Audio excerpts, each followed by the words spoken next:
The Biden administration is beginning to lay out its trade policy with China. So far, officials seem to be building on Trump-era tariffs, but could seek out some new trade talks. I want to bring in Wall Street Journal senior editor Bob Davis. He covers economic issues and was formerly based in China. Bob, welcome. Thanks very much for joining us. So the Biden administration's approach here is to seek out some new trade talks with China, but will keep most tariffs. Explain what exactly you expect that to look like. Well, I think what we're at the moment is kind of a re-engagement with China.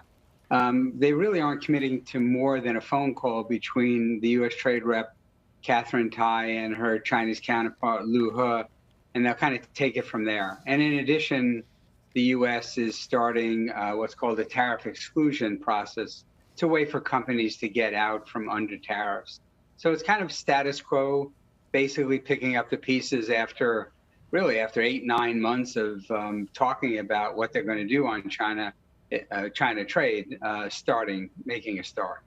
Well, what specifics about the U.S. approach to trade with China did Katherine Tai lay out in her speech Monday?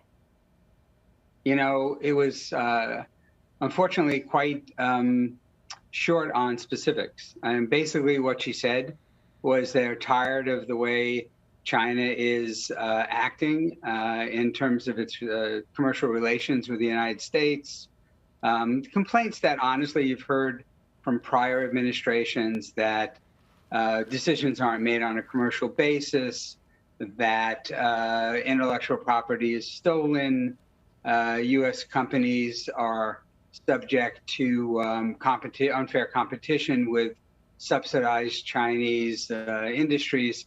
And then there are what I would call general kind of warnings that the U.S. might take steps to try to counteract, say, industrial subsidies. However, there was a lot of talk beforehand in the last month or so that the U.S. was going to take a very specific trade action to try to curb Chinese industrial subsidies. And some of the news was what wasn't announced, and that wasn't announced. So, you know, she's keeping her powder dry. The question is whether they will move on to anything in a aggressive fashion toward China. So then, Bob, what Trump-era trade policies is the Biden administration keeping?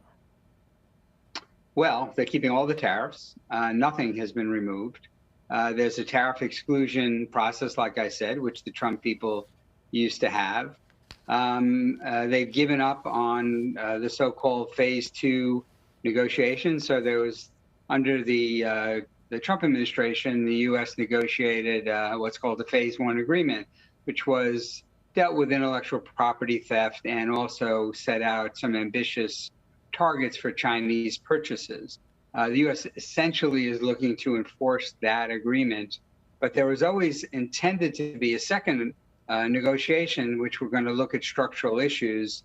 They never got underway under the Trump administration. They're not getting underway under this administration, which thinks that they wouldn't lead anywhere. So the question again kind of is, well, what's next? And the U.S. is talking about its concerns when it comes to subsidies, the activities of state-owned enterprises, and so on, but they haven't laid out a specific agenda. The other thing I should say, where they differ from the Trump administration, is in trying to involve allies in a united, kind of a united front on China, and also putting, at least in trying to put lots and lots of money into U.S. technology to keep ahead of the Chinese and a variety of different technologies like semiconductors. And so how do Chinese officials feel about where things stand right now, given the Biden administration's current posture and approach? I would say, you know, they're mildly disappointed. I would say that's kind of the way I describe it. On the one hand, there are no new trade sanction activities on the part of the U.S. There's no effort to try to do that, at least at the moment. So that's, from Beijing's perspective, that's a plus. On the other hand, none of the tariffs have been removed, and that's clearly a negative. So I think it's, you know, wariness on the part of the Chinese. They're looking for, you know, some indication that on the commercial area, at least, there'll be more engagement, more negotiations, more cooperation between the two countries, but that's really to be determined. Yeah, I mean, what's the connection here potentially to U.S. consumers? How could we see the impacts of this administration's approach to trade with China play out in our economy?